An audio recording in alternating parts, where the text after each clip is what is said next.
Papá, cuéntame otra vez ese cuento tan bonito de gendarmes y fascistas y estudiantes con flequillo y dulce guerrilla urbana en pantalones de campana y canciones de los Rolling y niñas en minifalda. Papá, cuéntame otra vez todo lo que os divertisteis estropeando la vejez a oxidados dictadores y cómo cantaste al vent y ocupasteis la Sorbona en aquel mayo francés en los días de vino y rosas. Papá, cuéntame otra vez esa historia tan bonita de aquel guerrillero loco que mataron en Bolivia y cuyo fusil ya nadie se atrevió a tomar de nuevo, y como desde aquel día todo parece más feo. Papá, cuéntame otra vez que tras tanta barricada y tras tanto puño en alto y tanta sangre derramada, al final de la partida y bajo los adoquines no había arena de... Un saludo a todas y todos que estamos hoy dentro de este nuevo modelo civilizatorio que es el nuevo orden internacional, dándole vida desde nuestra televisora, la Fuerza Armada Nacional Bolivariana, referente informativo, 10 años que estamos hoy desarrollando una comunicación alternativa, una comunicación que constitucionalmente y dentro de nuestros objetivos nacionales, que es el Plan de la Patria, la Ley del Plan de la Patria y nuestra Constitución, estamos buscando formular programas que tienen que ver con lo estratégico, pero también dentro de lo que nos mueve hoy, que es entrar en tu cotidianidad. Gracias a este Dios que nos ilumina y nos permite abrir una ventana que tú abres dentro de todo lo que hoy representa esta cotidianidad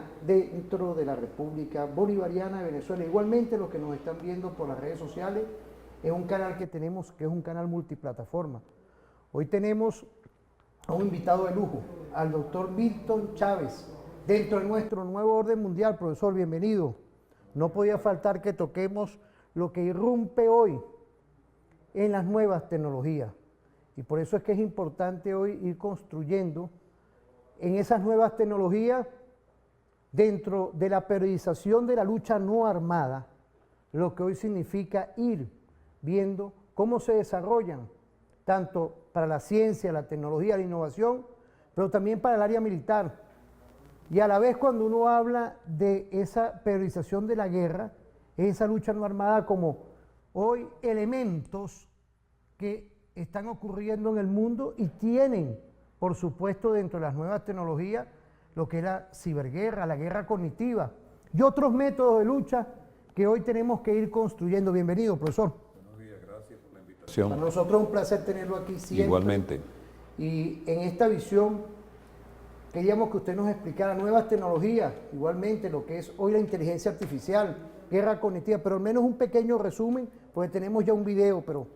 Sí, precisamente el 30 de noviembre se celebró el Día Internacional de la Seguridad de Información, aunque los contenidos hoy superan a las palabras. Ya en este segundo cuarto del siglo XXI, lo que es la seguridad de información no tiene que ver con lo anterior, precisamente por el auge de las nuevas tecnologías, por el mayor impacto en la sociedad, hasta el escenario de la inteligencia artificial.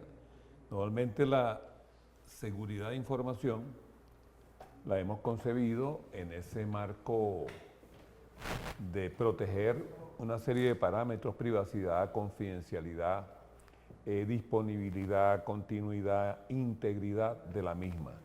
Y pareciera en los últimos años que, como sabemos que esa información básicamente está comunicándose a través de las redes, pareciera que hoy lo que se llama la ciberseguridad, que ciertamente es la seguridad de la información en las redes, sustituye a lo que es la seguridad de la información, y no es así. Hay una nueva dimensión, ya no tiene sentido la seguridad de información anterior, la ciberseguridad definitivamente tiene valor, pero surge una nueva seguridad de información que tiene que ver con el uso precisamente en las organizaciones y por las personas.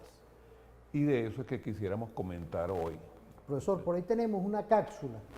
Yo quería ver si podíamos ver ese video, por favor. Gracias, Gaucho, Sabiñón, todo este equipo perfecto que estamos aquí con nuestro coronel Patiño, vicepresidente de nuestra televisora, ya en este año, desplegado en un nuevo año que comienza y se posiciona hoy con nuevos contenidos que Referente Informativo tiene que ir adaptando esa visión holística. Vamos a ver. Richard Clark, especialista en seguridad del gobierno estadounidense, define la guerra cibernética como el conjunto de acciones llevadas por un Estado para penetrar en los ordenadores o en las redes de otro país con la finalidad de causar perjuicio o alteración. Otros lo definen como un conflicto basado en la informática o en la red que implica ataques de motivación política por parte de un Estado-nación contra otro Estado-nación. Sin embargo, la guerra cibernética también puede producirse por ataques de grupos extremistas o hackers. Debido a esto, puede ser difícil atribuir definitivamente los ciberataques a un Estado-nación cuando esos ataques son llevados a cabo por actores de amenazas persistentes avanzadas, por sus siglas oficiales APT, que básicamente se refiere a un hacker o grupo de hackers que son contratados clandestinamente por un país. Aunque hay una serie de ejemplos de ataques sospechosos de ciberguerra en la historia reciente, no ha habido una definición formal y consensuada de acto de guerra cibernético, que en general los expertos coinciden en que sería un ciberataque que provocaría directamente la pérdida de vidas militares y civiles. La guerra cibernética es mucho más compleja de lo que creemos y se puede encontrar en distintas formas, como por ejemplo, virus, gusanos informáticos y malware que pueden hacer caer el suministro de agua, los sistemas de transporte, las redes eléctricas, las infraestructuras críticas y los sistemas militares. Ataques de denegación de servicio, también conocidos por sus siglas DOS, que se refiere a eventos de ciberseguridad que se producen cuando los atacantes realizan acciones que impiden a los usuarios legítimos acceder a los sistemas informáticos, dispositivos u otros recursos de la red objetivo. Piratería y robo de datos críticos de instituciones, gobiernos y empresas. Y también entraría el ransomware, un tipo de operación de los hackers que mantiene los sistemas informáticos como rehenes hasta que las víctimas pagan un rescate. La amenaza de ataques de ciberguerra crece a medida que los sistemas críticos de una nación están cada vez más conectados a Internet. Así que podríamos decir que el Internet es una bendición, pero a la vez es una maldición. Fíjate, es importante lo que estamos conversando hoy, porque lo que vimos ayer, lo que se aprecia ayer no es lo que se aprecia hoy. Y por eso es que esa visión de entendernos, de visorar cómo está irrumpiendo todo esto diariamente y en horas está avanzando esto, profesor. ¿Qué podemos ir construyendo con todos estos temas? La complejidad hoy. Sí, esta complejidad, por ejemplo, tiene algunos parámetros muy específicos. En los últimos 2 años se ha generado el 98% de la información disponible. O sea, quiere decir que toda la historia de la humanidad, la información generada es un 2%. Eso no quiere decir que ese 98% de los 2 últimos años sea una información de verdadero valor.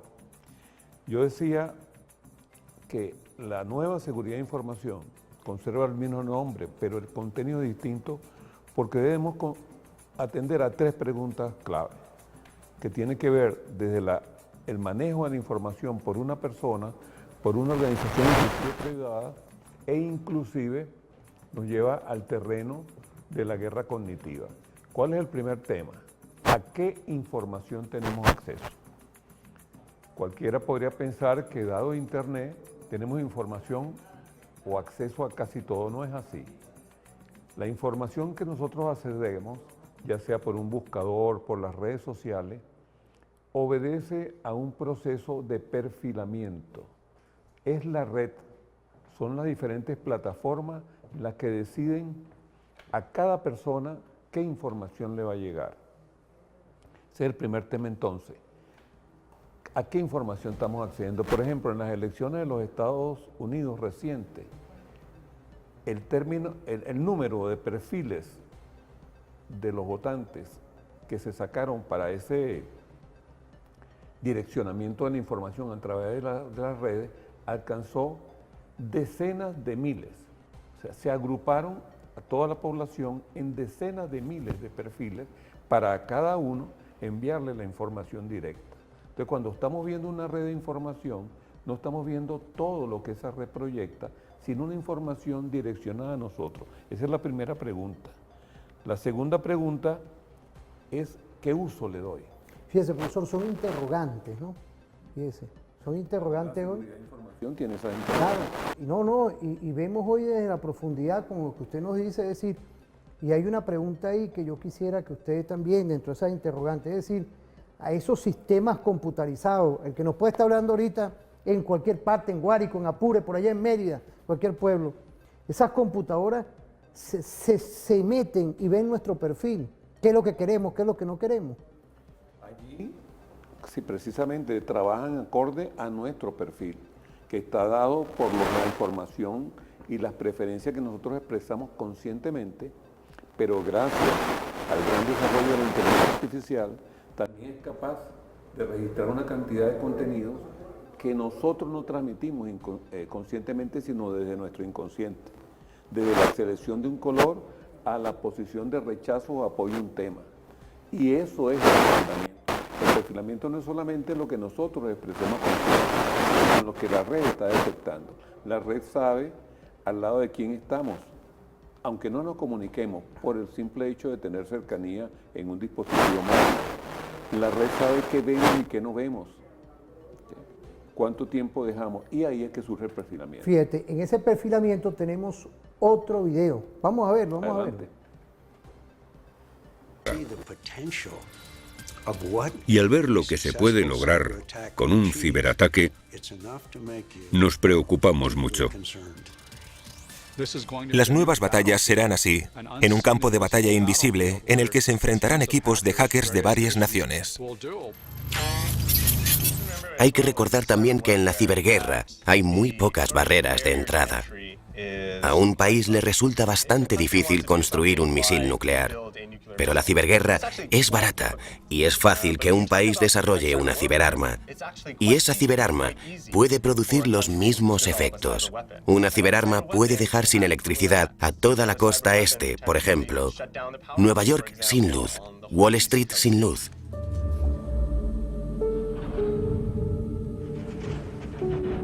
Ningún banco funciona, ni siquiera puede sacar dinero. Imagínense cómo reaccionaría la gente. Empezaría a cundir el pánico. La gente querría sacar efectivo, pero no se podría porque los cajeros no funcionarían. Luego, dejarían de funcionar las plantas de tratamiento de residuos. No habría agua potable. La gente correría a comprarla en las tiendas. La tarjeta de crédito no funcionaría en las tiendas. Cundiría el pánico.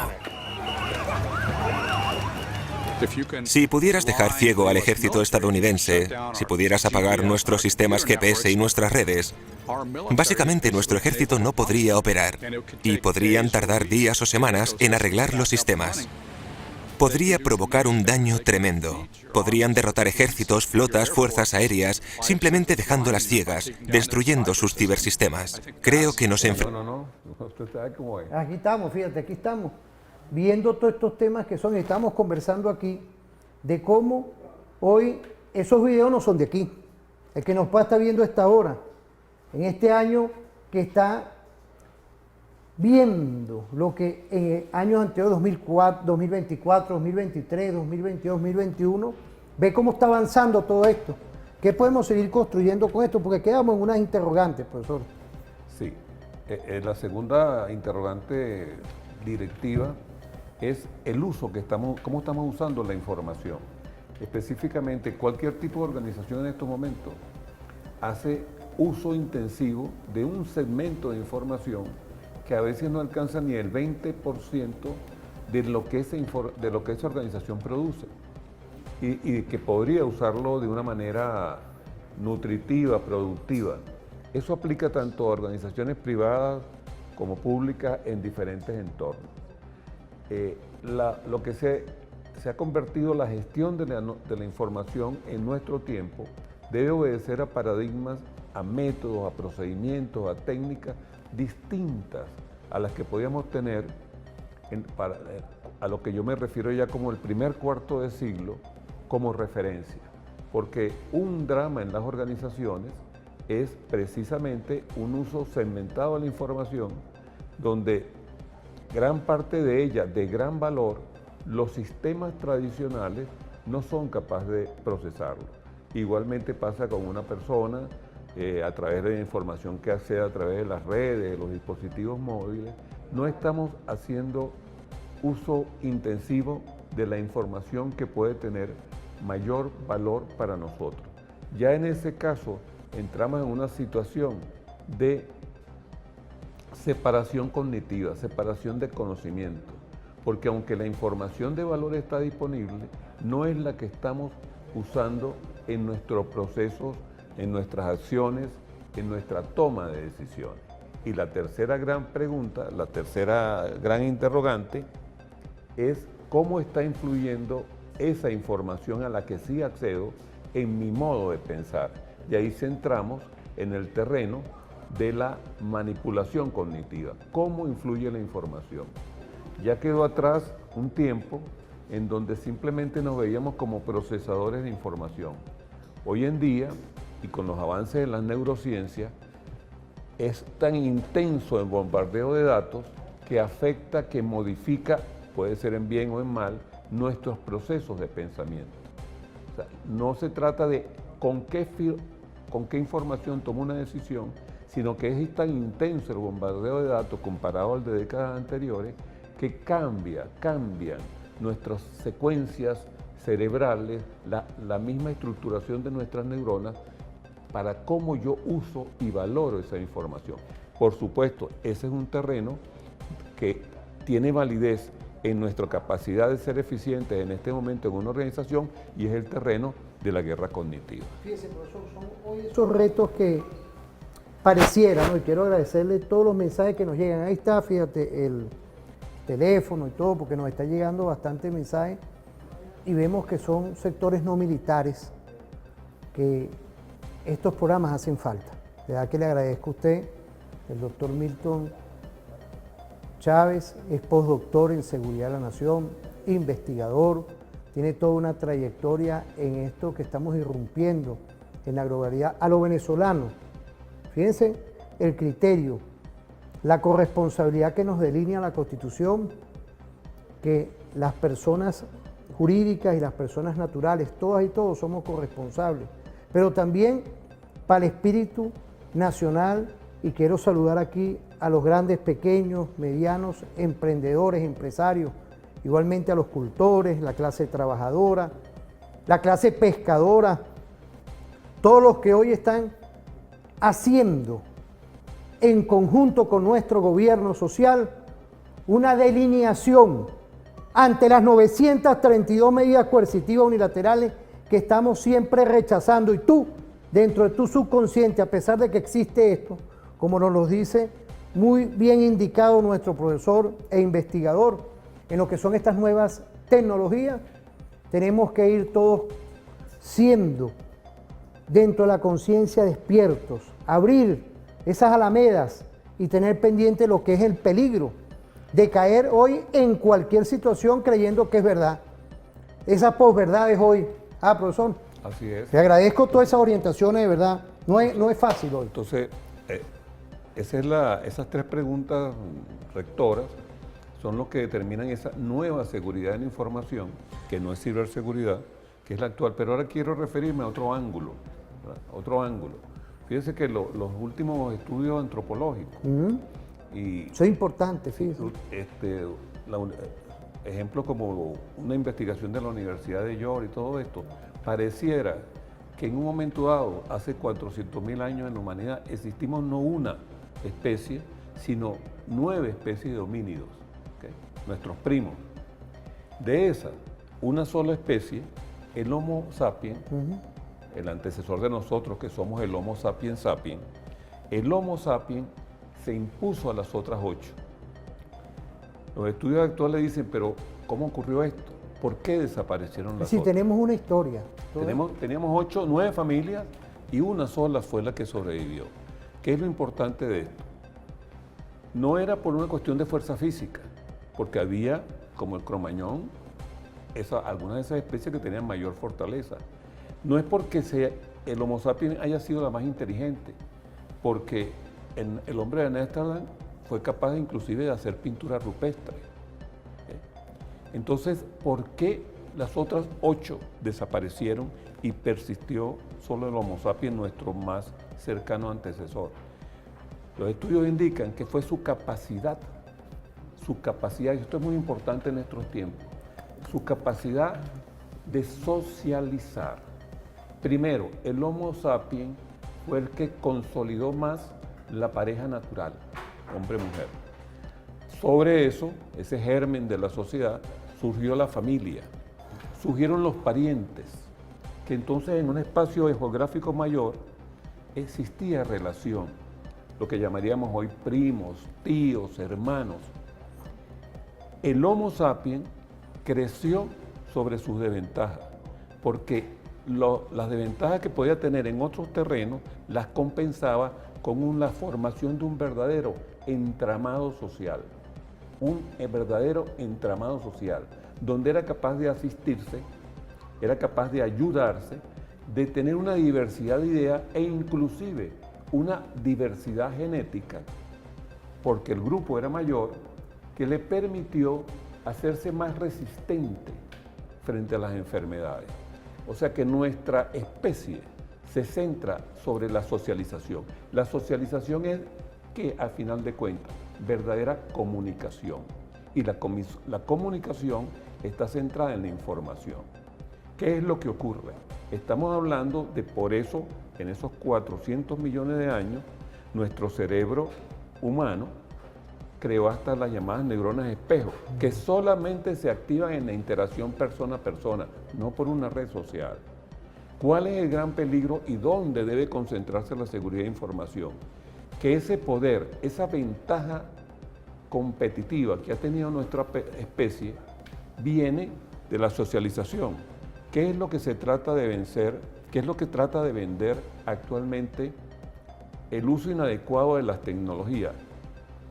Nos interconecta, las redes sociales nos interconectan, pero interconectarse no es comunicación. Yo puedo tener 1000 seguidores en una red social, con las cuales no me comunico nunca. Estamos interconectados, mas no estamos comunicados. Las neuronas espejo no se activan porque interactuemos a través de una red social. Entonces, tenemos nuestra gran ventaja competitiva, que es una socialización verdadera, que es la que construyó nuestra sociedad y nuestra ventaja saliendo desde la familia, constituyendo organizaciones, sociedades, naciones que comparten valores hasta los tiempos actuales. ¿Qué está sembrando la actual cultura? Basta ver la Agenda 2030. Está sembrando el individualismo. Y el individualismo es totalmente contrario a socialización. Recordemos la máxima: divide y vencerás. Entonces, los espacios de enfrentamiento y de transformación negativa de la sociedad son inmensos y son los grandes retos. Por eso es que decimos que existe una nueva seguridad de información. Una nueva seguridad, ¿por qué? Porque es necesario mantener ese entramado social que nos hizo convertirnos en la especie más exitosa del planeta, ¿okay? A través de la cooperación, de la empatía, de la formación de sociedades humanas, partiendo de la pareja, pasando por la familia, hasta una humanidad, que es lo que hoy vemos que se enfrenta de manera antagónica la cultura del individualismo, mi libertad a toda costa, aunque atropelle a mi grupo, a mi familia, a mi entorno social, desconocimiento de la menor sensibilidad hacia otros grupos humanos, hacia otras naciones, y todo esto lo que hace es debilitarnos. A su vez, y yo creo que se puede hacer un comentario para la próxima oportunidad, que es la transversalización de la inteligencia artificial, que nos trae muchas ventajas, pero recordemos que la inteligencia artificial, si nos preguntaran, ¿qué puede hacer un humano que no haga ella ahorita? Mira, poco a poco es posible que haga todo, pero recordemos una cosa: la inteligencia artificial en su estadio actual y de futuro inmediato, emula. Ella puede emular, simular que me saluda con aprecio. Ella no siente aprecio. Y mucha de la carga informativa actual trata de producir afectación de los procesos cognitivos para hacernos creer que esa emulación, esa imitación que logra con buena representación la inteligencia artificial, nos la hace igual a nosotros. Vemos videos donde un robot parece convocar a otros robots. Eso es una simulación, eso no es cierto, porque allí no hay una identidad. Entonces, esas son plataformas, la inteligencia artificial, de las que podemos sacar infinitos beneficios, ya se están sacando, pero no es igual un objeto tecnológico que emula a nuestro comportamiento con nosotros, que sí tenemos procesos cognitivos, sentimientos, emociones reales. Nosotros, para decirlo en una frase, nosotros sentimos, nosotros pensamos, ella imita el pensamiento, imita la emoción. Y no, el comentario que hacía del área de la antropología y la neurociencia, no olvidemos, nos lo dicen los estudios actuales, la ventaja de nuestra especie para sobrevivir a otros 8 grupos de homínidos fue la capacidad de socializar, el cara a cara, vamos a decirlo así. Profesor, de verdad que hoy vemos cómo en esta aldea global está irrumpiendo todo este tipo de complejidades y está la tecnología, está sin duda lo que es hoy un estudio permanente. Por eso yo quiero agradecerle al doctor Milton Chávez que esté compartiendo con nosotros, ya que son temas que para cualquier persona, para cualquier familia, tenemos que hoy ir estudiando porque está aquí. Estas son las herramientas que la tienen hoy hasta un niño nuestro. Por eso es que es importantísimo. Yo me permito agradecerle al doctor Milton Chávez. Vamos a ir a una pausa. Volvemos ahora, por favor, no se despeguen.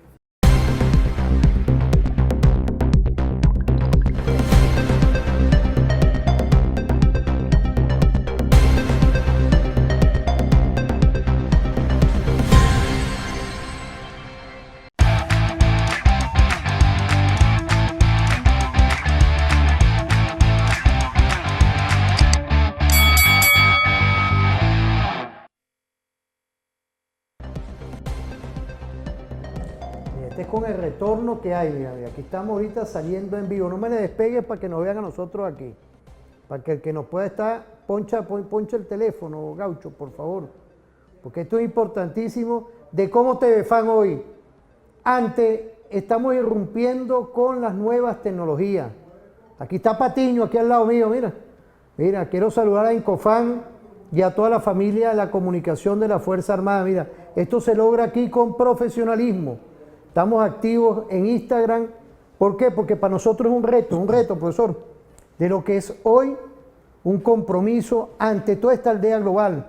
Y no podía faltar que la televisora de la Fuerza Armada Nacional Bolivariana, tu televisora, que está siempre comprometida con nuestra Constitución, estemos llevando temas que son estratégicos para el desarrollo nacional, la seguridad de la nación, que son fórmulas epistémicas que están dentro de nuestra Constitución. Por eso es que hoy yo quiero invitar al profesor, ahí tenemos una cápsula, vamos a ir viendo esta cápsula para volver otra vez, por favor. Imagínate recibir una llamada de tu jefe con su voz exacta, pero en realidad es un hacker. Increíble y aterrador. Sección 3. Internet de las cosas, IoT. Número 3. Internet de las cosas, IoT. Nuestros hogares están llenos de dispositivos conectados, desde neveras inteligentes hasta asistentes de voz. Los hackers están explotando vulnerabilidades en estos dispositivos para infiltrarse en nuestras redes domésticas. Un termostato inteligente comprometido podría ser la puerta de entrada a toda tu información personal. Increíble pero cierto. Sección 4. Ransomware más agresivo. Número 4. Ransomware más agresivo. El ransomware no es nuevo, pero ahora es más peligroso que nunca. Los hackers no solo encriptan tus archivos, sino que también amenazan con publicar tu información personal en la dark web si no pagas. Y están usando técnicas de cifrado tan avanzadas que casi nadie puede deshacer. Pantallas de ordenador con mensajes de ransomware. Sección 5. Exploits Zero Day. Número 5. Exploits Zero Day. Estos son fallos de seguridad desconocidos para los desarrolladores de software.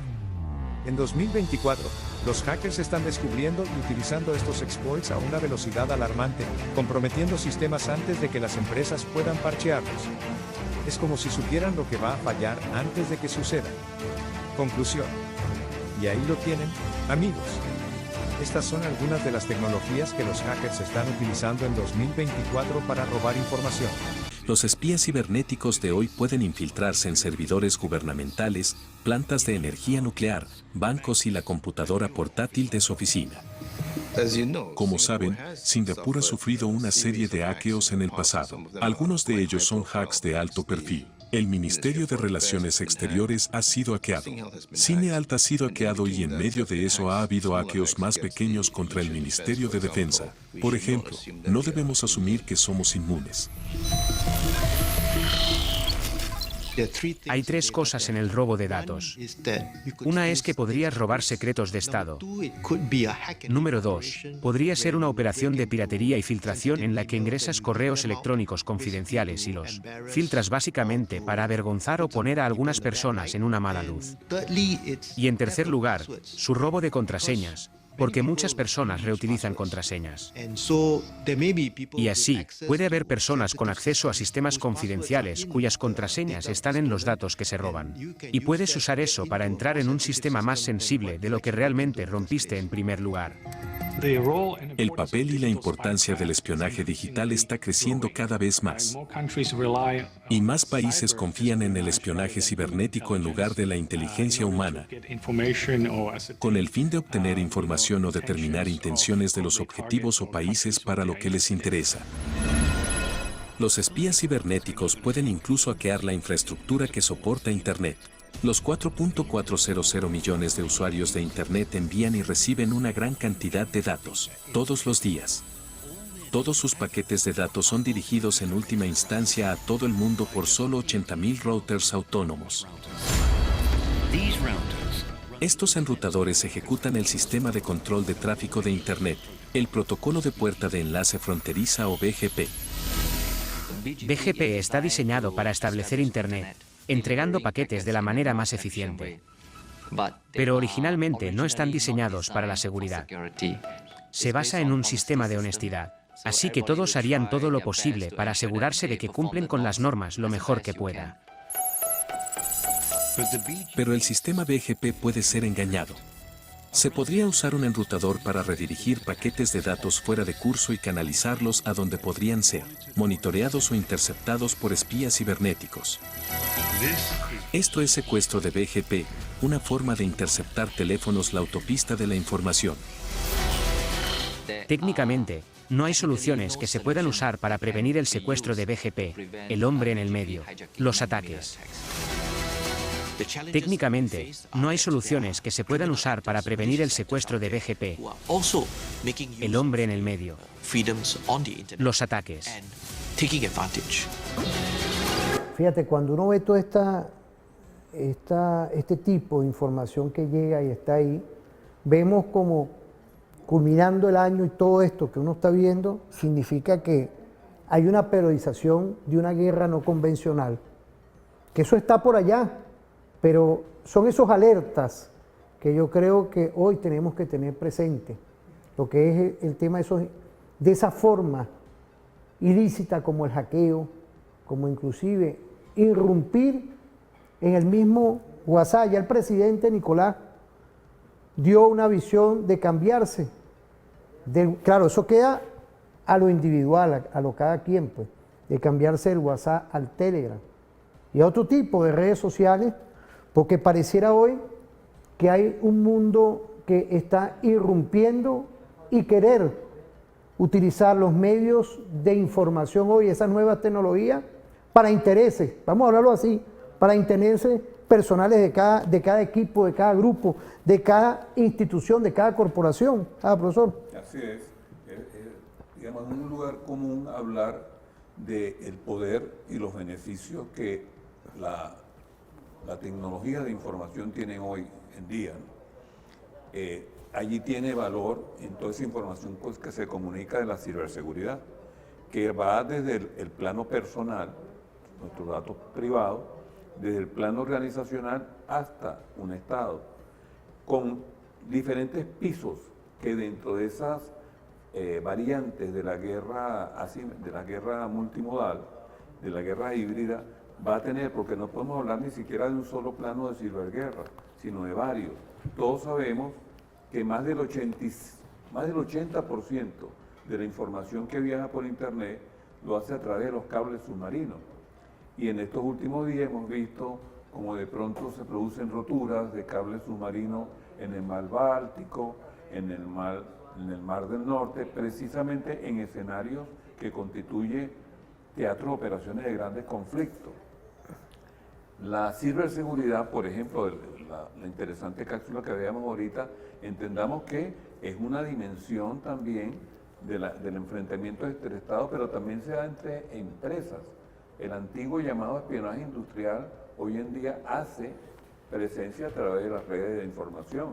No solamente la figura tradicional del hacker, existe también el hacker asalariado y existe la filtración de información entre organizaciones.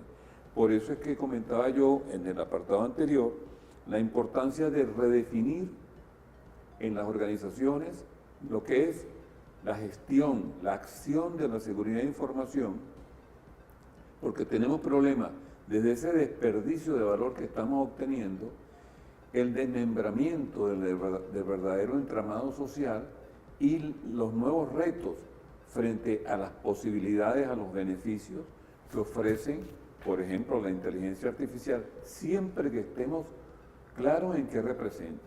Insisto, hay un exagerado impulso a tratar de vender la idea de que en este momento ya la inteligencia artificial actúa como el ser humano. No, nos emula, nos simula, pero no actúa como nosotros. Como también hay un tremendo esfuerzo en tratar de que pensar que estar interconectado, es decir, poner nuestra información en las redes, es estar comunicado.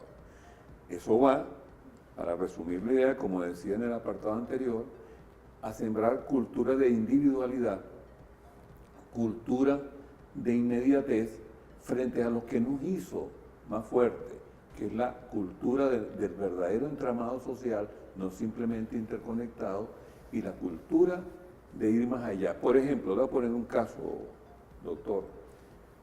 Cuando alguien actualmente obtiene una respuesta de la inteligencia artificial, automáticamente le atribuye una total validez. No se detiene a pensar, como pasaría si lo dijera una persona, si es verdad o si es falso o en qué proporción es verdad. No se detiene a pensar que esa inteligencia artificial está usando un conjunto de información, que bien puede ser información hasta de 1 año o 2 años más atrás, que bien puede ser información de ciertos espacios, de ciertos países, que no necesariamente tienen la riqueza, la profundidad, la amplitud de la información en el espacio geográfico donde yo me encuentro y en el momento en el que yo estoy compartiendo. Es decir, profesor, se utiliza a nivel de estadística lo que es el tema bayesiano, el tema también matemático. Es decir, se está utilizando hoy las ciencias duras a nivel global para lograr tener impacto en esos intereses. Exacto. Fíjese lo que estamos hablando hoy. Nosotros los seres humanos. Cuando uno habla de simulación, juegos, teoría de decisión, yo con humildad siento, por eso es que invito al doctor, al postdoctor en Seguridad de la Nación, porque uno es coordinador de una especialización, simulación y juegos estratégicos. Quiero saludar al general Rivero de nuestro IAS, y vemos hoy cómo las ciencias duras pareciera que las aplican para esa gente tener incidencia. Cuando digo yo esa gente, pueden ser corporaciones, personas naturales, personas jurídicas, para tener algún impacto a favor de sus intereses. Así es. Yo quiero destacar, por ejemplo, el trabajo de un investigador argentino, Santiago Iniskis, que nos habla mucho y ha hecho investigaciones en el ámbito de cómo hacer entender que la inteligencia artificial nos imita, pero no nos sustituye. Aquí, inclusive en el espacio de la ESE, adelantamos un trabajo de investigación a nivel doctoral con una gran investigadora sobre el cerebro social, aplicado específicamente al ámbito de la defensa integral de la nación, donde también abordamos ese tema. Yo tuve el honor de dirigir ese proyecto. Fue tutor. Sí, de investigación, donde precisamente hablábamos de ya no, por ejemplo, lo que repetimos todos los días, el daño que puede causar una red social o un contenido, sino el cómo ocurre. Porque hay una idea nueva que es la ciencia de los últimos 10 años, que nos muestra que nuestro cerebro cambia, construye rutas de neuronas de acuerdo a la información que procesa. La neurociencia, ¿no? Y allí es donde está la esencia de la guerra cognitiva. La guerra cognitiva precisamente lleva al proceso, a ese proceso del cerebro de cambiar su estructura, de cambiar su significado. Allí también un investigador en España ha trabajado mucho sobre esto, no recuerdo el nombre ahorita, sobre el hecho de que el ser humano, cuando analizamos la toma de decisiones de nosotros, trabajamos ciertamente con datos, pero también trabajamos con incertidumbre, no con probabilidad. Cuando nosotros presenciamos los grandes avances científicos, una obra de arte, por ejemplo, algo de lo más simple, el descubrimiento de la penicilina. Era un investigador de ciencias duras, pero en el momento que él detectó en el ambiente algo inexplicable, no aplicó ni siquiera un método científico. Simplemente le extrañó ese polvo blanco que se había formado allí, lo puso en el microscopio y vio que no había bacterias, hizo otras pruebas, después pasó al método científico y había descubierto el primer antibiótico. Él trabajó con información e incertidumbre. Cuando vemos una obra de arte es la misma cuestión. La inteligencia artificial trabaja en estos momentos con datos y probabilidades. Ahí es lo que usted mencionaba ahorita de las leyes bayesianas y todo esto. Nuestro cerebro es tan sofisticado que es capaz de generar acciones y toma de decisiones en entornos de incertidumbre, donde no es posible estimar ni siquiera una probabilidad. Y esa es la fortaleza que tenemos que tener nosotros. Claro. Y, como decía antes, desarrolló nuestra especie porque esto ocurre en un cerebro. Pero, por ejemplo, ¿qué ocurre cuando ese cerebro entra en interacción directa, comunicación con otros cerebros? No interconexión a través de una red social, donde los contenidos están mediatizados, donde pretenden que un saludo cordial yo lo transforme en un emoticón. Allí está el problema.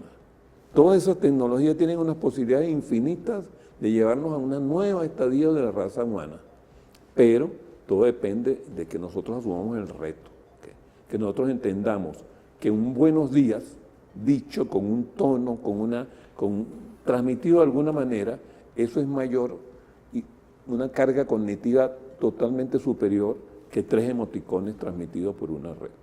Sí, por eso es que yo creo que lo importante hoy, quiero hacer una referencia, saludar a la Simón Bolívar, la Universidad Simón Bolívar, con el profesor Víctor Teotisco. Ahorita le mandó un mensaje, nuestro vicerrector académico. Igualmente nuestra Universidad Militar, primogénita en todo este tipo de lo que es hoy la complejidad a nuestro instituto, porque cuando uno ve todo esto hay que estudiar, hay que dedicarse al estudio también. Yo que soy defensor, de verdad, claramente tenemos 10 años, profesor, usted ha venido un sinfín de veces para acá, quiero agradecerle ese tiempo que usted dedica también, porque esto es una investigación de lo que es estar en contra de las medidas coercitivas, son nuestros derechos humanos, son los derechos de todo nuestro pueblo, que todos estos métodos los utilizan ellos para lograr captar a una conciencia y desvirtuar, yo me atrevería a decir en un 99% totalmente la realidad de una sociedad, de un país, de una nación. Y por eso es que le dedicamos un tiempo muy especial. Yo lo invito a todo el mundo aquí. Yo sí lo digo con sinceridad y le agradezco de verdad la posibilidad de tener invitados de lujo, entre esos está usted, doctor, Y ahí es donde yo voy ahorita antes de culminar este segmento perfecto, este segmento que tú debes aprovechar.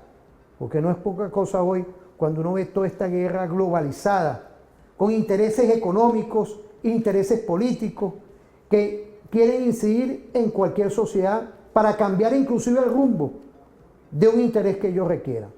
¿Es importante hoy estudiar todos estos temas, profesor? Claro que sí. En la familia, dentro, en el hogar. ¿Ah? Bueno, sí. Por eso recordaba que la humanidad, las diferentes sociedades, naciones, recordemos siempre que nuestra semilla de socialización es la familia. Claro, por eso. Y la familia que emerge de la pareja natural. Así es. Vemos agendas en este tiempo que precisa e intencionadamente van tratando de destruir cada uno de los escalones de esto. Es como destruir el ladrillo que constituye la gran muralla, que es la civilización Usted nos humana. habló, divide y vencerás. ¿Ah? Exactamente. ¿Ah? Ahí tenemos que recordar, inclusive, hay estudiosos y palabras ciertas de lo que es hoy. El individuo solo, que se siente totalmente libre, lo más importante es que recuerde la primera palabra, está solo. Y solo es débil.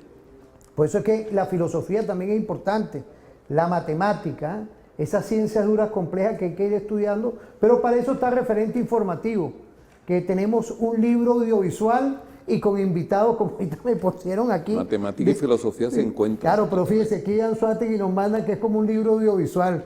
Quiero agradecerle al compañero que nos mandó ese mensaje, porque es un compromiso que estamos con ustedes, con eso que nos permite Dios de abrirnos esa ventana. Me permito, profesor, irnos a una pausa.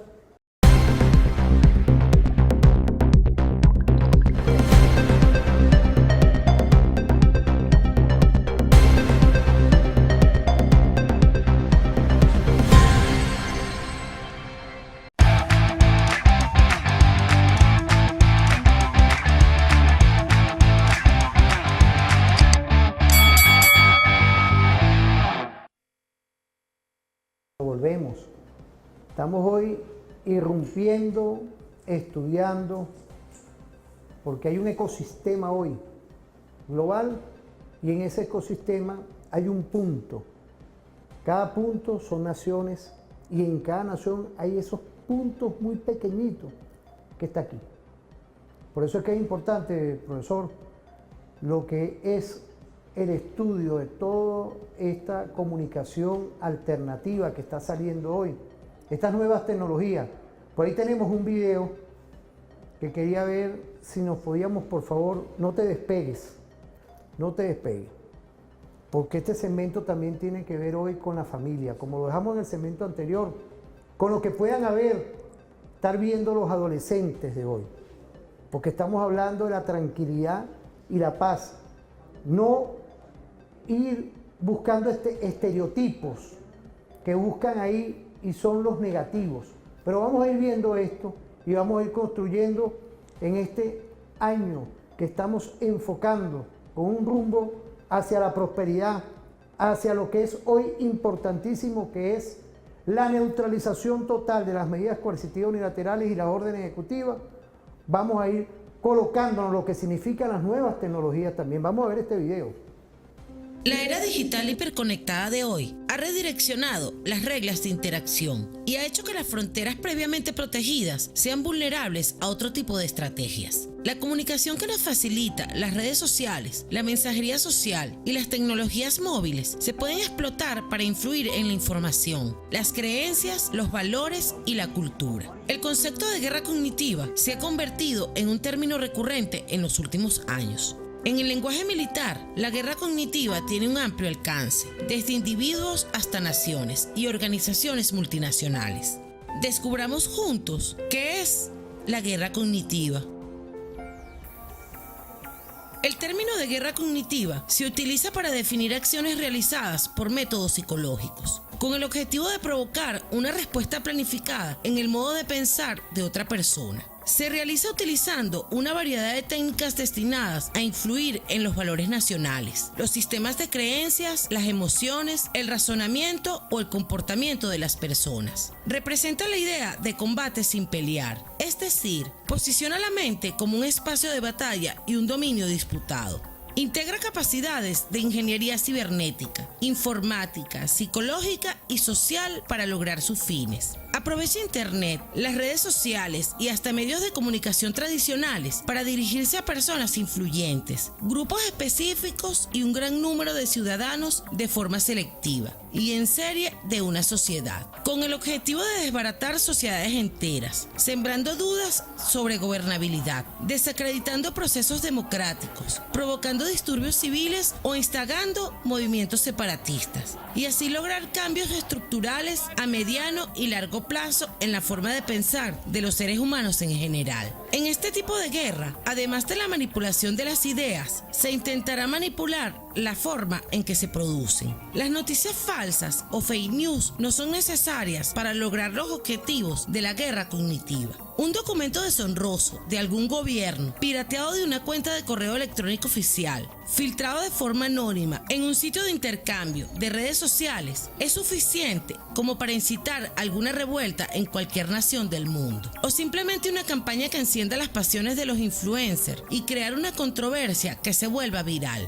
Sería ingenuo pensar que el engaño, propaganda o la desinformación son fenómenos recientes. Dominar la narrativa, encender pasiones y prejuicios ha formado parte de los objetivos de la comunicación desde tiempos inmemoriales. Pero esta guerra cognitiva supera ampliamente la guerra de cuarta generación, que se trata más de promover una matriz de opinión dentro de la sociedad y hacer que las personas sean las encargadas de difundirla, justificarla e incluso defenderla. Nuestras aplicaciones de redes sociales rastrean lo que nos gusta y creemos. Nuestros teléfonos saben a dónde vamos y con quién pasamos el tiempo, con quién nos asociamos y a quién excluimos. Los algoritmos controlan la información que vemos y así aquellos que deciden lo que consumimos fortalecen su poder sobre nosotros. Los algoritmos nos mostrarán el mundo que, según sus cálculos, deberíamos querer ver. Es la ciberbalcanización de las preferencias, incluidas las afiliaciones sociales, intelectuales y económicas, que nos sumergen en pequeñas comunidades autorreferenciales, solo compartidas por aquellos que se nos asemejan.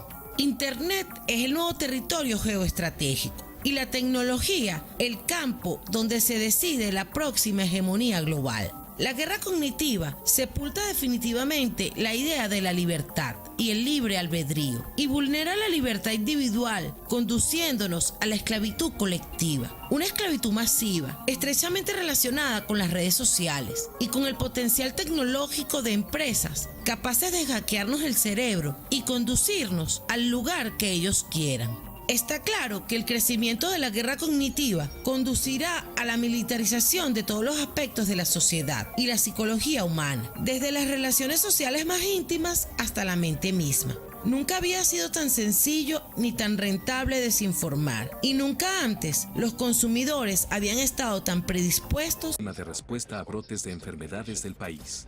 En 2020, durante el brote del virus COVID-19, la información incorrecta indujo a los residentes de Singapur a entrar en pánico al comprar suministros en tiendas y supermercados. El gobierno tomó medidas inmediatas para calmar a la gente. En esta era digital, si se contrasta decir el desafío al que nos enfrentamos hoy con COVID-19 en comparación con decir SARS, la diferencia clave es que hoy tienes redes sociales. Tienes todo tipo de otra información circulando sobre esto. Y es importante que actuemos con rapidez para desacreditar estas falsedades, para que no engañen a nuestra gente y hagan que se pongan ansiosos. Para proteger a Singapur de la desinformación que se propaga a través del ciberespacio, el gobierno ha promulgado la Ley de Protección contra Falsedades y Manipulación en Línea, o POFMA para abreviar.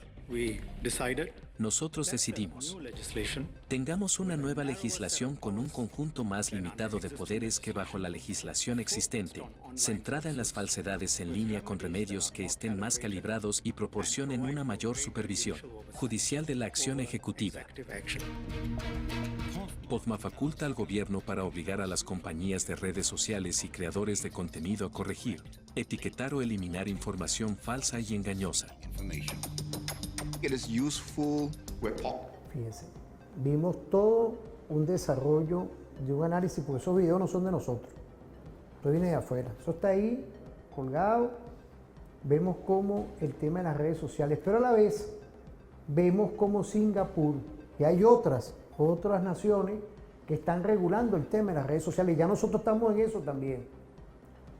¿Por qué estamos en eso? Fíjese, Singapur buscó de lo que causó un gran daño con el COVID-19, cómo manipulaban, y aquí pasó. Lo que pasa es que aquí se previó con tiempo, y eso hay que decirlo, un gobierno social, los derechos humanos de todas y todos, y se hizo un protocolo de emergencia.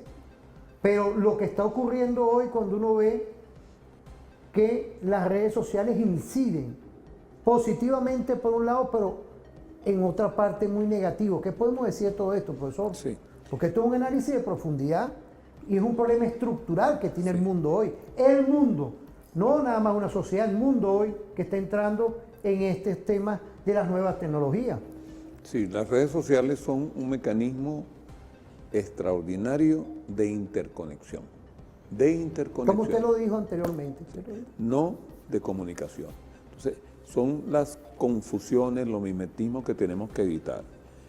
Hay un ejemplo claro, lastimoso, que está ocurriendo en nuestra sociedad actual. ¿Qué es lo normal entre un grupo de estudiantes, sobre todo de educación secundaria?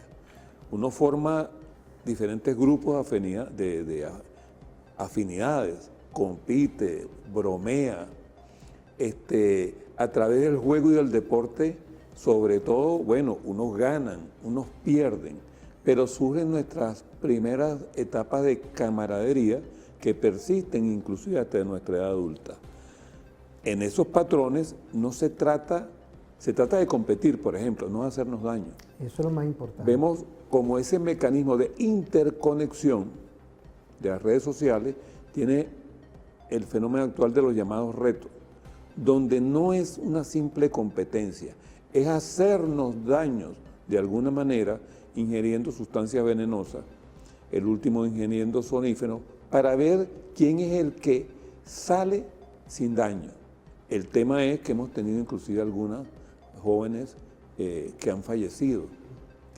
Entonces ahí vemos claramente cómo esa sobresaturación de datos, que es el poder de la era de la información, a través de una red de interconexión, hace que el muchacho, el joven, pierda inclusive su propia, una de las energías más fuertes que tenemos los seres humanos, que es el espíritu de supervivencia.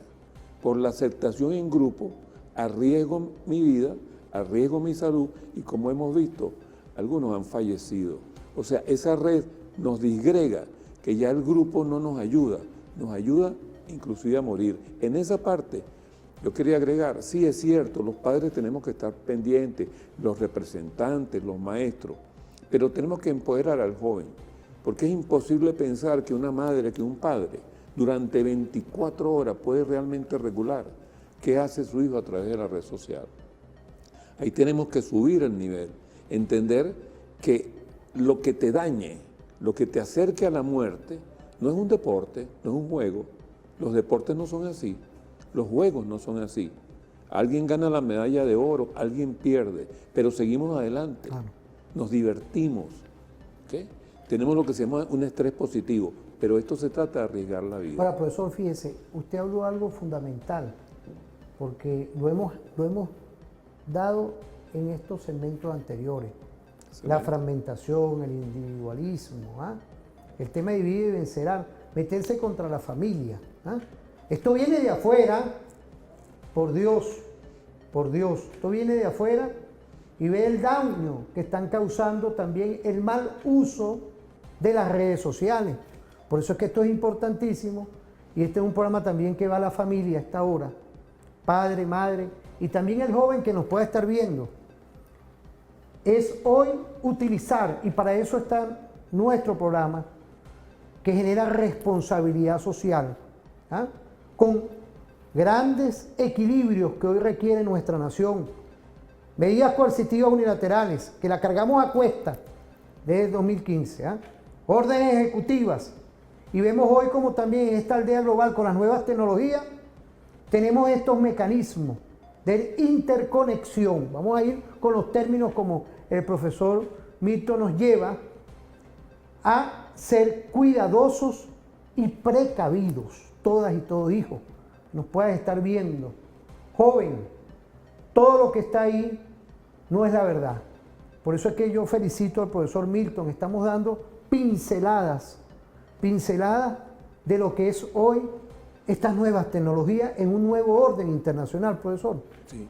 Por ejemplo, en nuestra sociedad todavía somos víctimas del fenómeno de la disociación cognitiva. Cualquier tema que se plantea inmediatamente se trata de ubicarle un color político y entonces algunos grupos sociales automáticamente pareciera buscan que ese enfrentamiento y quedan sordos, ¿verdad? Ahí veíamos, por ejemplo, el interesante video de Singapur, ¿verdad? Países de diferentes tendencias políticas, diferentes modelos de gestión, están preocupados y actuando fuertemente sobre el daño que le están sufriendo sus sociedades, sobre el daño que están sufriendo sus adolescentes. Entonces yo hago un llamado en ese sentido a toda nuestra sociedad, que hay temas globales, un tema de protección a la familia, un tema de protección a la sociedad toda, a la nación, a la humanidad. No es un tema que está sujeto a diatriba de otro tipo. Precisamente se producen los fenómenos de disociación para que rechacemos nuestra aplicación de nuestra capacidad de racionar sobre esos temas.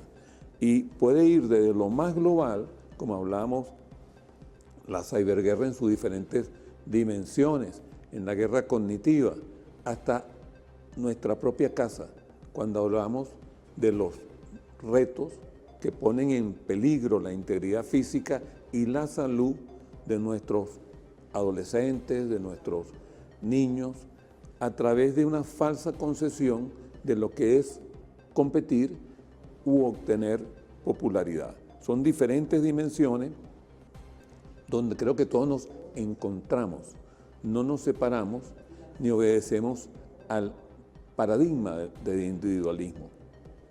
Esto va de lo personal, pero de ahí es donde yo insisto en redefinir el rol de los que en las organizaciones son responsables no solo de las tecnologías, sino también de la seguridad de información. Porque el término sigue siendo el mismo, seguridad de la información. No es ciberseguridad, esa es una parte.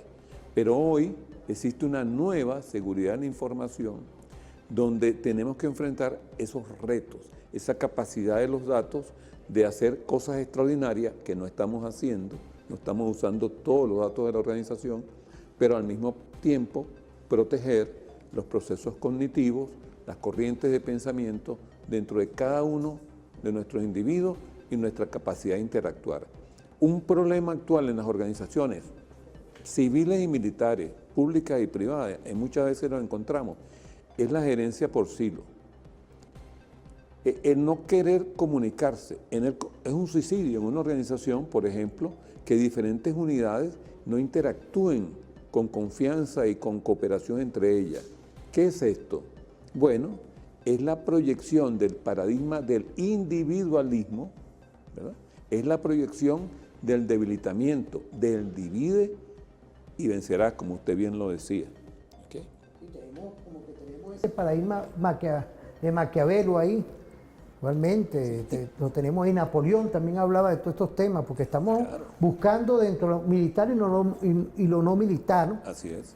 Porque estamos en una unión popular, policial, militar, del que el desarrollo y de la defensa de la seguridad integral del Estado-Nación, aquí somos todos corresponsables. Así es. 326 de la Constitución.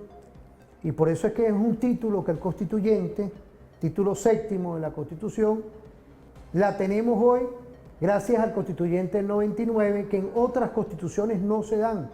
Por eso es que es importantísimo hoy que estamos prácticamente trabajando un tema que es transversal, estamos transversalizando lo que es la seguridad estratégica a un tema estructural mundial, global, de cómo hoy nosotros, con la familia, contigo, hijo, que nos pueda estar viendo, ¿ah? Tú eres importante, eres parte de una nación hoy que es un Estado social, democrático, derecho de justicia. que tenemos que estar pendientes de nosotros mismos. En otras esferas de la globalidad no. Lamentamos eso. A lo nuestro no. Nosotros condenamos cualquier situación que irrumpa contra la vida de un ser humano, sin distingo de credo, raza ni condición política. Nosotros creemos que el apostolado nuestro es en favor de los intereses de todas y todos y los derechos sociales, profesor. Y reivindicar lo que usted mencionaba, nuestra doctrina de la cooperación cívico-militar, que muchos países de las regiones no lo tienen. Es precisamente esa unión que permite compartir perspectivas, conocimientos y potencialidades en el desarrollo integral desde la familia, como usted lo dice, hasta cualquier organización. Vemos doctrinas en países, por ejemplo, todavía, no voy a mencionar casos específicos, pero en el Cono Sur, donde las sociedades están escindidas. La doctrina militar de aquellos países ve al resto de la ciudadanía como un ente aparte, que no comparte. Imagínense la discapacidad que asume de compartir conocimiento, porque al final de cuentas, todos los sectores de la sociedad, cuando nos unimos, lo que hacemos es una sinergia potencializadora, claro, que en Venezuela la tenemos. Los civiles compartimos investigaciones, desarrollo con el componente militar, con el componente de la seguridad pública, policial. Un ciudadano como yo, bueno, tengo estudios de criminalística. Claro. Allí los estudié en el espacio de Lupol, que hoy es la UNES, claro, que es el ámbito de la seguridad pública. Con usted compartimos el doctorado en seguridad de la nación, doctorado en esa área, así como hicimos en nuestros estudios iniciales de computación en la Simón Bolívar, una sinergia, una unión. Son las universidades de hoy que están adecuándose a esos nuevos retos a pesar de las medidas coercitivas. Por eso es que nosotros vemos que es difícil yo compartir en un programa y lo digo con toda sinceridad y agradezco todos los mensajes, ¿no? Porque es un apoyo que tengo siempre ahí, no de los que nos puedan estar viendo, no, de los de la calle. Profesor, no baje, no, y por eso es que el profesor Milton es parte del postdoctorado en Seguridad de la Nación, y ahí hay hoy esos retos que hay que entrar con la humildad del caso, profesor, dentro de la familia, en cualquier parte de nuestro territorio nacional, de ser celosos con esto, de ser celosos porque ustedes son los que tienen en definitiva esa potestad de regular las redes sociales. Por más leyes en Singapur, aquí lo estamos haciendo, pero somos nosotros mismos los que tenemos que ir pintando, vamos a hablarlo de un término más claro, pintando lo que nosotros requerimos dentro de la familia. Ah, profesor. Así es, célula fundamental de la sociedad. No es una imposición, no. Yo creo que la conciencia tiene que venir por el padre, la madre y el mismo joven de ver lo que potablemente está viendo. Esto era un segmento que queríamos dedicárselo a esta familia, no con la impunidad, no con lo que es la fuerza de la ley, que en momentos hace falta, pero aquí vemos cómo el voluntarismo consciente es ese espíritu de masa nacional que tiene que emerger en lo que es la utilización de las redes sociales, profesor. Quería dedicarme aquí. Yo tengo mucha confianza en eso que llamamos la generación Z. Me agrada que usted esté tocando estos temas. Que nos nació en este siglo porque ya a ellos no le vale ni decirle adolescentes, no adolecen de nada. Es un grupo especial que simplemente tenemos que reiterarle criterios básicos. Claro. Lo que te hace daño no puede ser tu bien. Lo que te divide no puede ser ganancia.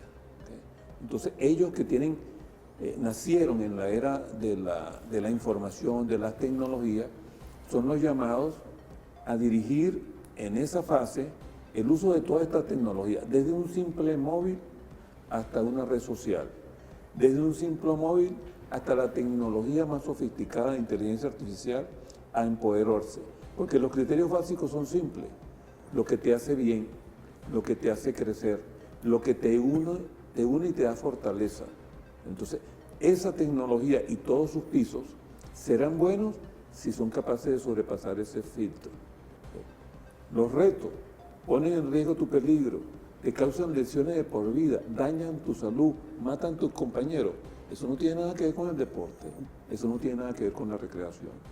Entonces, ese llamado a esa generación que tiene que ser el gran transformador para la segunda parte de este ciclo. No, y esto es importante porque fíjense, vemos como de repente puede caerle encima al maestro de una escuela o igualmente al docente de una universidad. Yo creo que todos somos corresponsables. Ahí no es nada más de un lado o del otro, no es que uno como docente, y más en el tema de los derechos humanos, yo siento que todos somos corresponsables, pero principalmente el que tiene esto en la mano, sea joven o sea de una edad adulta. Y por eso es que la individualización, en esta transversalización que estamos hablando, de una seguridad consciente, depende de ti.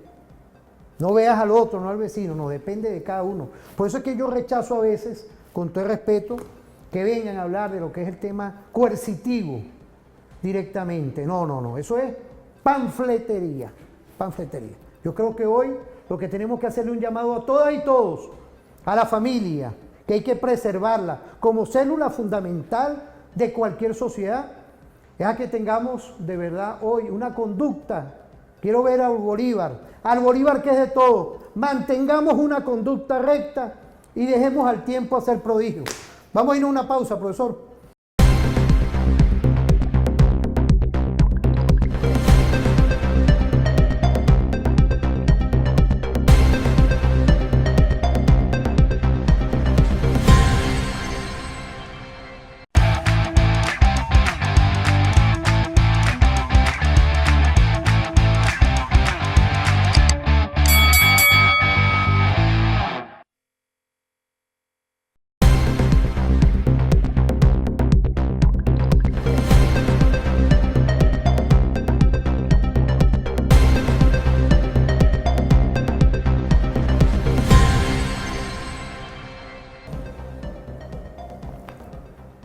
Volvemos en lo que hoy es el estudio de lo que es, sin duda, ante un nuevo orden internacional, la globalidad, acercarnos todos. Estamos hoy también construyendo a lo que es la nueva tecnología. Epistémicamente eso tiene un conocimiento del que hay que ir revisando, porque vemos cómo pone en peligro inclusive la psique y la vida. Es una vacuna que yo creo que todos tenemos que ir construyéndonos a lo interno. ¿Por qué? Porque es una visión hoy de entender lo importante de cuidarnos la salud de todas y todos. Yo me permito, con el doctor Milton Chávez, que está acompañándonos, postdoctor en Seguridad de la Nación, ver un video que va a ir dándonos de verdad una transversalidad a lo que estamos trabajando hoy. Y justa.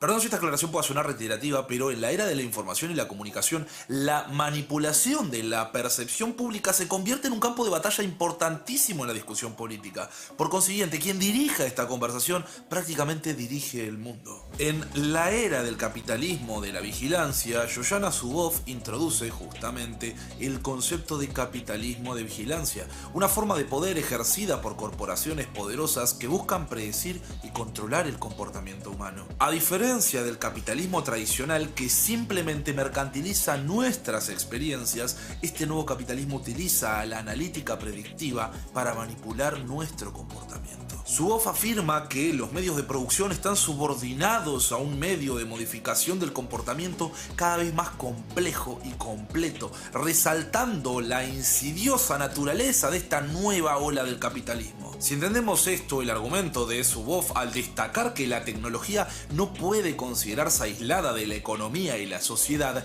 brilla por lo obvio. En lugar de ser una entidad independiente, la tecnología termina siendo una orientación económica. Por ejemplo, Big Tech como Meta consiguieron perfeccionar el capitalismo de vigilancia de la misma forma en que la General Motors refinó el capitalismo gerencial. Sin embargo, Zuboff señala que el problema acá no radica en empresas individuales, sino en el sistema en sí. Las innovaciones o las explotaciones iniciales de Meta han sido rápidamente cooptadas por otras grandes empresas como Apple, Amazon, Microsoft y Google. Por esto, Zuboff sugiere que las prácticas tradicionales de antimonopolio podrían resultar en la creación de todavía más empresas capitalistas de vigilancia. Casey O'Neill, matemática y científica de datos estadounidense, en su libro Armas de Destrucción Matemática, arroja algunos rayos de luz sobre este tema. O'Neill explora el papel de los modelos matemáticos en la perpetuación de la desigualdad y la amenaza a la democracia. Acá introduce el concepto de armas de destrucción matemática, o por las siglas ADM, que son opacas, inapelables y afectan de manera desproporcionada a los menos privilegiados.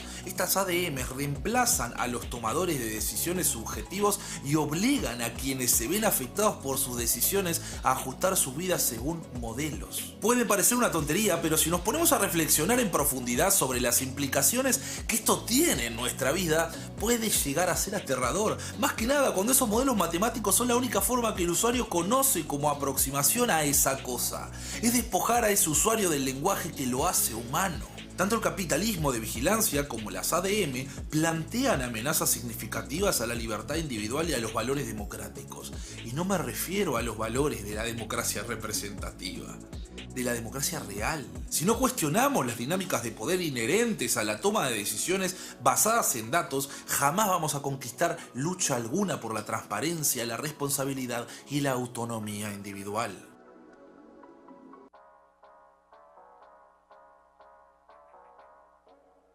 En el turbulento escenario de la era de la información y la comunicación, la guerra cognitiva emerge como un campo de batalla fundamental donde las narrativas y percepciones se convierten en una de las armas más poderosas que existen, sea en manos de actores estatales como no estatales. La manipulación de la percepción pública y la difusión de desinformación pasaron a cumplir un rol central en la discusión política de nuestro tiempo, dejando de lado todo tipo de planteos éticos y morales que puedan llegar a exigirnos una reflexión profunda o una acción decidida. Todo nuestro tiempo resulta difuso, mientras que nosotros cada día nos volvemos un poco más incapaces de definir la forma de las nubes. Hoy hablaremos de una forma introductoria cómo estas dinámicas impactan en la autonomía intelectual y la resistencia a las estructuras de poder, con el objetivo de comprender cómo podemos resistir la manipulación y defender la libertad mental en un mundo cada vez más saturado de propaganda y operaciones psicológicas. Mi nombre es Juan Felipe y esto es Café Quieto.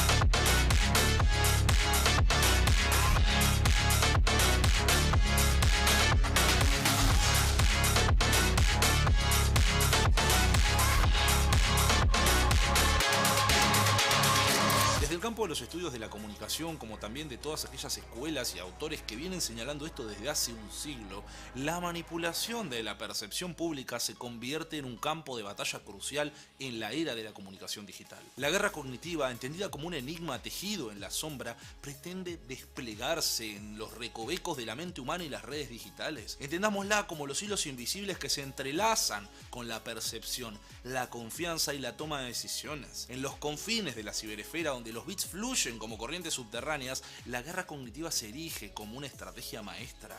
No es un choque de armas metálicas, sino un duelo de ideas, narrativas y percepciones, donde las palabras, imágenes y algoritmos se vuelven el armamento de las élites que administran el mundo. En este campo de batalla de la mente, los objetivos pueden ser varios. Ni los líderes, ni los ciudadanos, ni las instituciones y ni siquiera la democracia misma están a salvo de esta disputa. En este escenario, la desinformación se filtra como un veneno invisible, socavando los cimientos de la confianza, al punto en donde el descreimiento absoluto es la única forma que tenemos de lidiar entre tanta pudredumbre informática. Acá, las redes sociales, antes un faro de conexión y la democracia, terminan de convertirse en el caldo de cultivo perfecto para fermentar estas prácticas de subterfugio. Pero no busquemos grandes campañas mediáticas que pretendan dar vuelta al tablero. La guerra cognitiva plantea ataques sutiles y persistentes. Es el resultado de una infiltración exitosa exitosa en las redes neuronales de la sociedad, sembrando duda, fomentando la polarización y distorsionando la realidad, volviéndola un espejismo en el desierto de la información.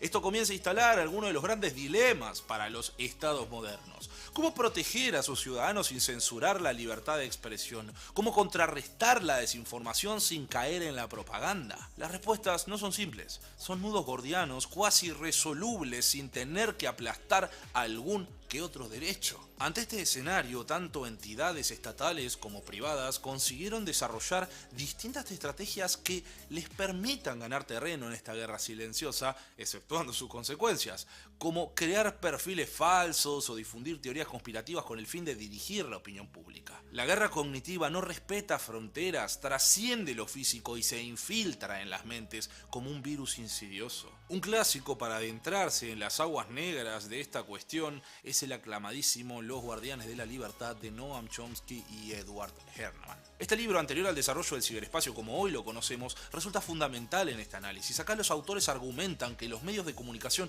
no son meros observadores imparciales, sino que actúan como agentes de poder. Utilizan el concepto de consentimiento manufacturado para describir cómo se crea una narrativa dominante que beneficia a quienes detentan el poder económico y político. Y no solo por cómo se construye hegemonía, sino también como una forma de controlar la disidencia. Si vamos a cuestionar, lo haremos adecuadamente a las narrativas oficiales, nunca proporcionando una diversidad de voces y perspectivas reales, cargándose con toda alternativa que contemple un cambio social profundo. En fin, esta lucha no se trata de otra cosa más que de la autonomía intelectual.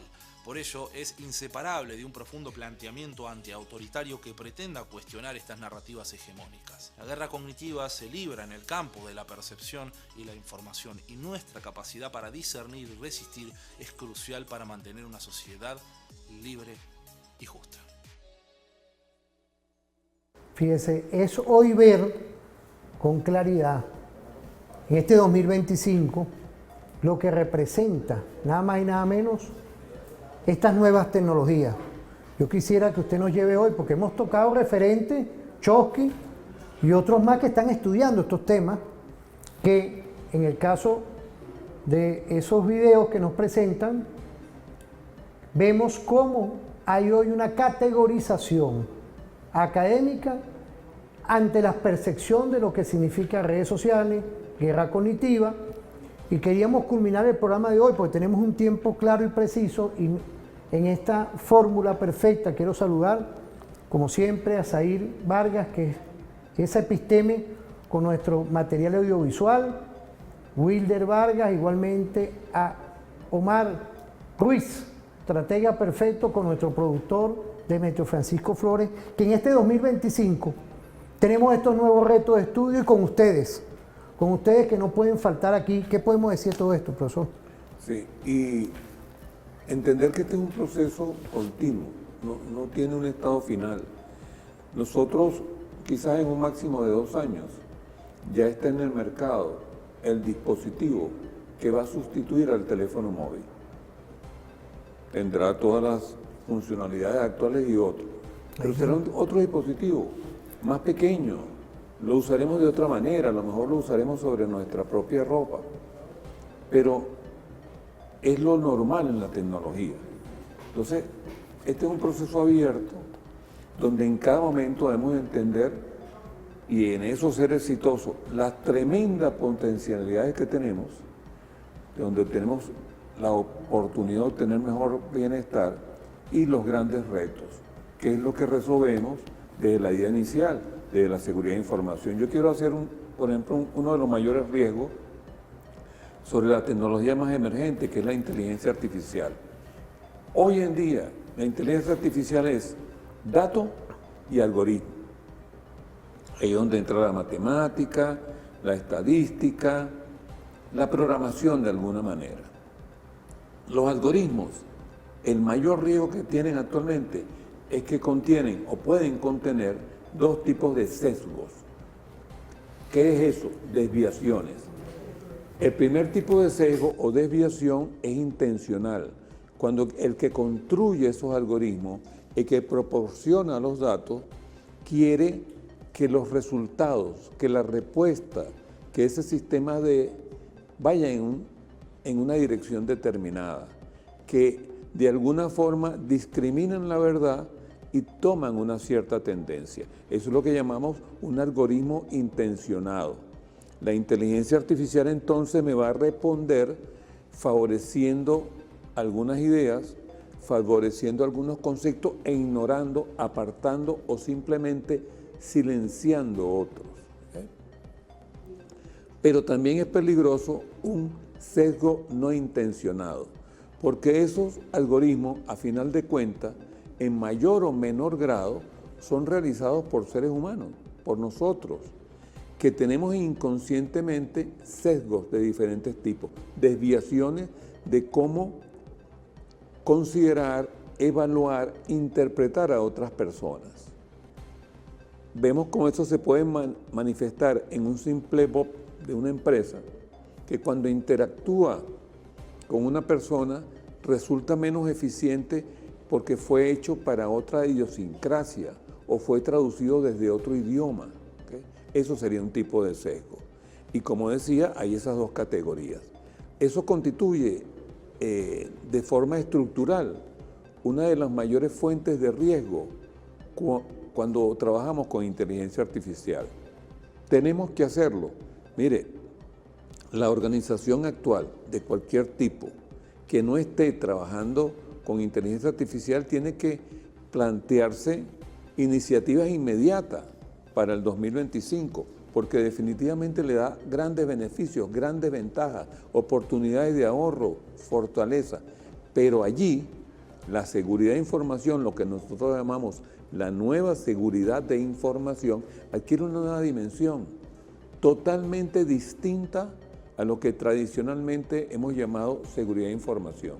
El nombre sigue igual, los fundamentos son distintos. Y que no se reduce a lo que se llama ciberseguridad.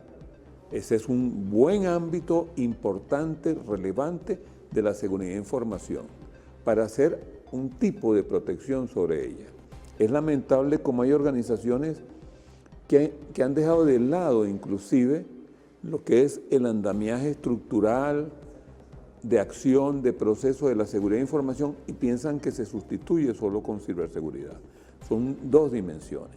Y como decía al principio, la seguridad de información va desde el nivel personal, porque cada persona tenemos hoy en día unas capacidades, unos dispositivos que nos hace unos gestores extraordinarios de información que pueden y que de hecho pueden modificar la manera en que pensamos, el componente cognitivo, desde el campo más pacífico personal, y lo vemos que eso es la base de lo que es la guerra cognitiva. Entonces tenemos que ser mejores y más eficientes en el manejo de esa información, doctor. Estamos hablando nada más y nada menos de lo que es hoy las nuevas tecnologías. Hay un tiempo ahora de reflexión todavía en el programa, que en este nuevo año deben haber compromisos hoy, compromisos globales. Es un llamado también de atención desde aquí, con la humildad del caso, profesor, ante lo que es la Organización de Naciones Unidas, porque es importante lo que estamos tocando, es la vida de la globalidad, pero también que sabemos que ya se está haciendo dentro de la CELAC, el ALBA, porque son temas estructurales que hoy el mundo internacional y las organizaciones que están ahí, hay que hacerle un llamado para que estén también insertados en todos estos temas, profesor. Claro. No nos podemos atajar, yo creo que no nos podemos atajar, profesor, únicamente en la República Bolivariana de Venezuela, porque ya la Venezuela de hoy, con Nicolás Maduro Moros como presidente electo constitucional de la República Bolivariana de Venezuela, tenemos retos ante la geopolítica y está también el tema global con la comunicación. Con esto que estamos hablando de las nuevas tecnologías, profesor, usted estudia todos estos temas. Sí, en el tiempo que tenemos apenas para nombrar una dimensión y acercándonos más al tema de los conflictos intensos, ¿no? En los tiempos actuales ha irrumpido un nuevo componente en los conflictos de alta intensidad, que es el dron. Se estima que en los próximos 4 años, porque esas dos variables siempre están ahí, ¿verdad? la guerra tiene muy cerca el mundo de los negocios. En los próximos 4 años se estima que la comercialización y producción de drones de uso para la guerra, directa o indirecta, alcanzará una cifra superior a los 28 mil millones de dólares. ¿Okay?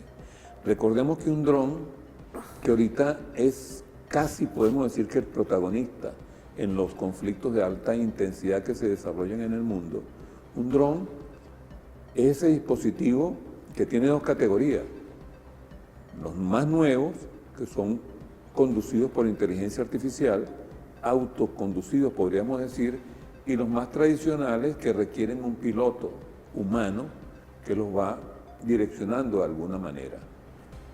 Pero, pues bien, esos drones, sabemos también que pueden ser tan pequeños que se posen en nuestras manos, hasta otros que tienen prácticamente la misma envergadura de un avión de caza moderno. ¿Okay? Allí surgen conflictos hasta de tipo jurídico, en el derecho de la guerra, en el derecho internacional, porque un dron de esos que cabe en mi mano, alguna inclusive con la forma de un insecto un poquito más grande, que si los vemos pasar frente a nosotros es simplemente un ave, son direccionados para asesinar a una persona, lleva un proyectil. Son dimensiones en la parte más intensa de los sistemas de guerra, pero que también están llegando. Se ha visto, por ejemplo, en el caso del narcotráfico mexicano, están llegando a ser utilizados por grupos delincuenciales, como toda arma al fin.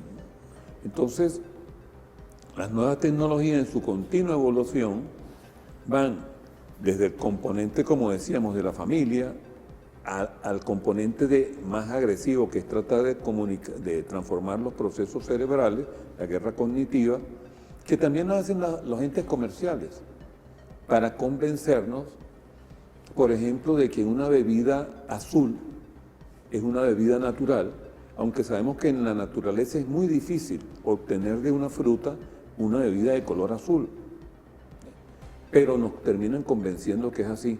Desde ese componente, ahora sí, hasta cuando entramos en temas de lo que es la ciberguerra, los sistemas de armas, en este caso, como decía, el protagonista de las guerras actuales de los últimos 3 años, que es eso llamado dron, pero que tiene el riesgo, los costos se abaratan, que están llegando a ser usados por grupos delincuenciales, y en cualquier momento los veremos entrar a hacer su cruel debut en el mundo de la seguridad pública, del delito individual. Es decir, hay que regular toda esa materia. Esos son los nuevos retos, que será, como digo, continuo, porque la tecnología avanza.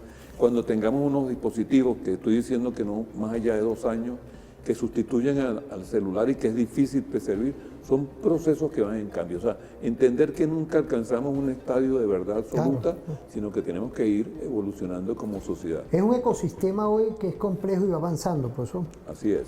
Y yo creo que hoy, dentro de todos estos temas, 2025, es visorar que hay compromisos en esta aldea global, hay compromisos también con la continuidad de ese Estado social, democrático, derecho y justicia. Quiero agradecerle al doctor Milton Chávez, quien es docente, investigador, experto en lo que tiene que ver hoy la nueva tecnología en el área estratégica del desarrollo integral, pero también en la seguridad transversalizada hoy dentro de nuestra Constitución. Agradecerle a usted, profesor, por todo ese tiempo que usted siempre se dedica al estudio, postdoctor en Seguridad Nación. Bueno, espero que pasen un feliz día. No se despeguen de Referente Informativo, por favor, que estamos de lunes a viernes desde las 7 de la mañana, llevando temas que son de interés internacional, pero también para todas y todos los que nos constituimos en vivir protagónicamente y participativamente en la República Bolivariana de Venezuela. Que pasen un feliz día, nos vemos en otra oportunidad.